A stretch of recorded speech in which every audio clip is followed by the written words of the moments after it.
Hola muchachos y muchachas, ¿cómo les va? Espero que estén muy bien, espero que hayan repasado, si no lo han hecho con este video, esperemos que les sirva para ese repaso y asimilación de contenidos. Bueno, vamos a hablar sobre las adaptaciones biológicas.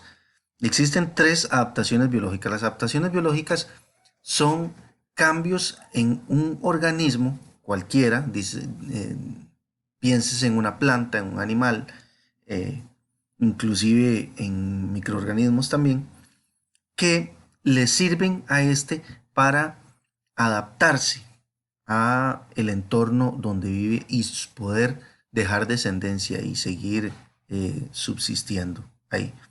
Bueno, como dijimos antes, existen tres tipos de adaptaciones: la adaptación morfológica o física, la fisiológica y la etológica. Vamos a ver cada una de ellas.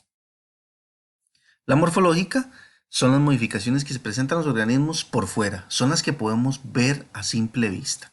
Por ejemplo, en las plantas pueden ser adaptaciones de hojas modificadas como para las flores, para atraer insectos para ser polinizados y poderse reproducir, o las espinas para evitar ser eh, devorado por sus depredadores, o para retener agua como las suculentas.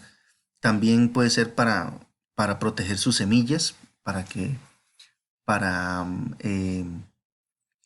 así poder subsistir en el tiempo. También en los animales pueden ser caparazones, garras, cambios en los picos, en los pájaros, por ejemplo, para poderse adaptar a diferentes entornos. Entonces son los cambios por fuera, ¿verdad? Hay dos tipos más comunes de cambios físicos.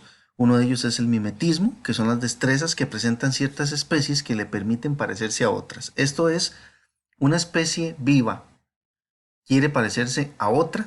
¿Para qué? Para evitar ser depredado o para poder depredar o para subsistir en el ambiente donde está, ¿verdad? Por ejemplo de ellos son las corales falsas, que quieren parecerse a las reales. Esa es la idea de ellas, para evitar ser depredadas. También las orugas, para evitar depredadores, ellas imitaron en su parte trasera tener, ser como una serpiente o tener unos ojos. También hay sapos que tienen ojos grandotes, o mariposas. Por ejemplo, esa polilla que hace parecer que tiene moscas o otro insecto ahí para evitar la depredación. También el ejemplo de esa mosca que parece un abejorro. Otro de estos cambios físicos es el camuflaje. El camuflaje, a diferencia del mimetismo, es las adaptaciones físicas que tiene un animal para parecerse a su entorno, o sea, al entorno abiótico. Por ejemplo, ese especie de esperanza o grillo que parece una hoja seca. También está el rey del camuflaje, eh, como es el camaleón, que parece una hoja seca también ahí, y ese búho que se asemeja a un tronco. Entonces, estos no se quieren parecer a otro animal, sino al entorno donde están para pasar desapercibidos, ¿verdad? Esa es la diferencia entre camuflaje y mimetismo. Pasamos a las fisiológicas. Bueno, las fisiológicas son internos, son cambios metabólicos en diferentes organismos para poder adaptarse o para cambiar, para evitar la relación interespecífica, ¿verdad? Que es tan dañina para, para dos especies, porque puede dar hacia la extinción. Son todas aquellas adaptaciones relacionadas al funcionamiento de órganos y tejidos de los organismos, ¿verdad? Existen dos ejemplos. Entre los más comunes está la estivación y la hibernación, pero también hay otra que quise ponérselas ahí, como las plantas de los desiertos, que tienen un tipo especial de fotosíntesis eh, y abren sus estomas para expulsar o recibir más bien agua, y entonces así eh, no necesitan agua de la tierra. Y para eso, y con eso pueden sobrevivir en las áreas desérticas, ¿verdad? Bueno, el ejemplo de estivación es el grado de somnolencia que presentan algunos seres vivos como resultado de la disminución de sus procesos metabólicos. Ejemplo de ellos como el cocodrilo o el caracol, que ellos bajan sus procesos metabólicos a tal punto que parece que están muertos, ¿verdad? Pero lo que están haciendo es gastando la menor energía posible para poder sobrevivir o para poder adaptarse a las partes cálidas. La diferencia entre la estivación y la otra que vamos a ver, que es la hibernación, es que esta sucede durante la estación seca, ¿verdad? Ok, vamos con la siguiente, que es la hibernación. Es un proceso de letargo metabólico que produce ciertas especies de sangre caliente durante la época de invierno con el fin de conservar su energía. ¿Ven? Esta es la diferencia. Esta es en invierno. La estivación era en época seca. Esta sí lo conocemos, el más conocido es el oso, ¿verdad? Pero también está la marmota y otros tipos de animales. Entonces quedamos claros, las fisiológicas o los dos ejemplos que vimos, que es la hibernación y la estivación es en época seca y la hibernación en invierno, ¿verdad? Luego seguimos con las etológicas o conductuales. Estas son adaptaciones en el comportamiento, son eh, adaptaciones aprendidas durante un largo periodo. Por ejemplo, ejemplos de ellas son el cortejo y la migración. También otro ejemplo de conductual.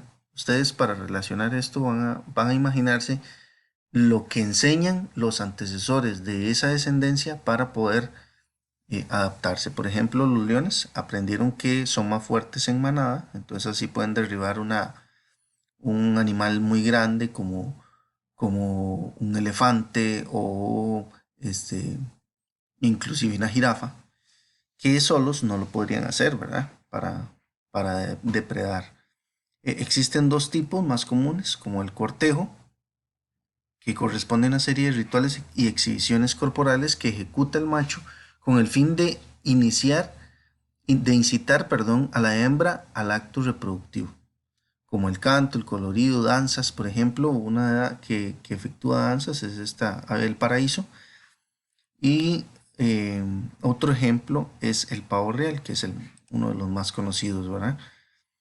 La migración es la entrada o salida de especies a zonas geográficas. Entrada o salida, no tiene que ser solo salida, ¿verdad? Por eso se llama migración. Si fuera entrada es inmigración, si fuera salida, emigración. Pero estamos hablando de la migración, o sea, generalizando, perdón, entrada y salida. Con el fin de buscar alimento, pareja o protección. Un ejemplo de esto son los patos, también están las ballenas, ¿verdad?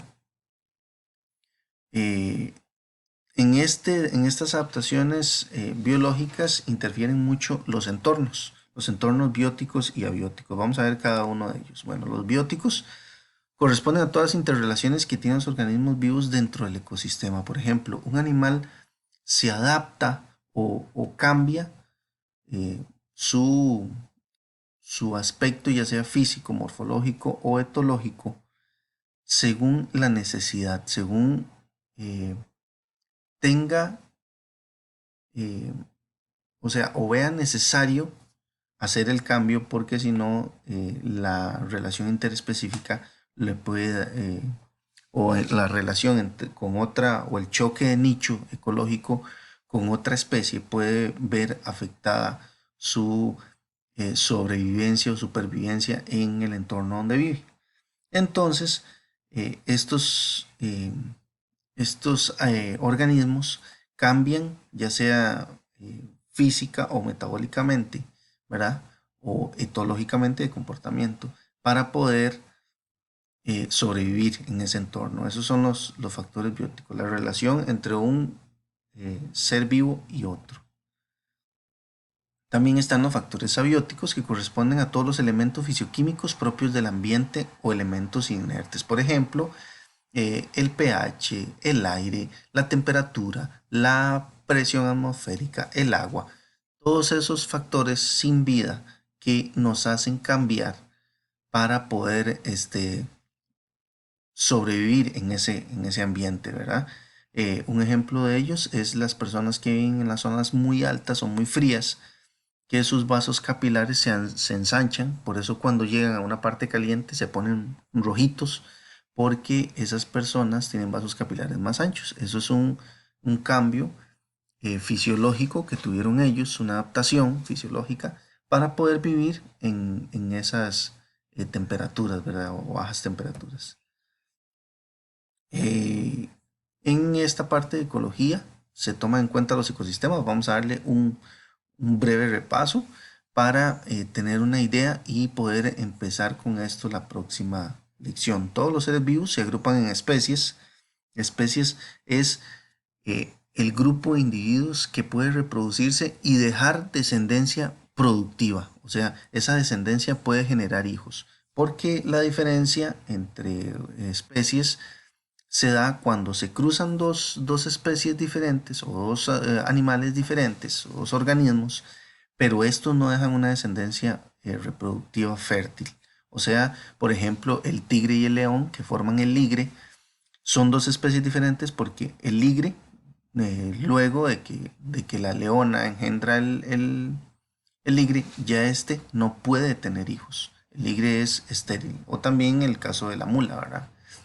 Todos los miembros de una especie que habitan en un ecosistema forman una población. Bueno, la población son esos grupos de especies que viven entre ellos relacionándose con el factor abiótico, o sea, con todo lo que está inerte o muerto. En el conjunto de todas las poblaciones de un ecosistema se forma una comunidad. La comunidad son las interacciones que hay entre un pueblo, una población y otra, ¿verdad? De diferentes especies. Eh, los seres vivos del ecosistema se relacionan entre sí. Hay diferentes ecosistemas, el terrestre, el acuático y el mixto, ¿verdad? Y entre ellos hay otros subdivisiones que vamos a ver más adelante. Bueno, espero muchachos que esto les haya servido y para repaso, y si no han repasado, entonces leen una leidita a los apuntes que tuvieron. Bueno, espero que la pasen muy bien. Muchas gracias. Chao.